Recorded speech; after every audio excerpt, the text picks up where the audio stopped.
As julle welkom vandag weer by E-Tech. Vandag is ons 'n bietjie uit die werkswinkel uit. Ons is hier by die boiler making shop en waar hulle ons spray painting doen.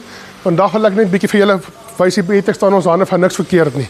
Ek dink ons is een van die enigste mense in die industrie wat so 'n bietjie custom werk in kan doen en die pad uit gaan vir die kliënt. Er staan 'n ou Kawasaki 300 hier voor my. So hy is heeltemal deur ons boiler shop.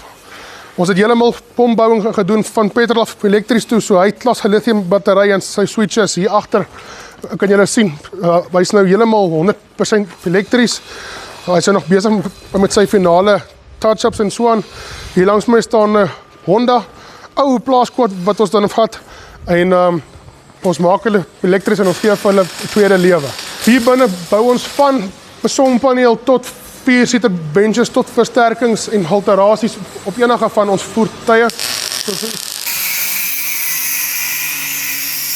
Soos julle kan sien, elke bak, elke voertuig kry al die nodige versterkings om te voldoen aan ons Afrika terrein. Ons weet, julle manne het nie teerpaaie op die plase nie. So julle sal sien, hier binnekant word alles dan geverf, van 'n raam tot 'n bak, tot die bonnets. Ons sien julle volgende week vir nog 'n video.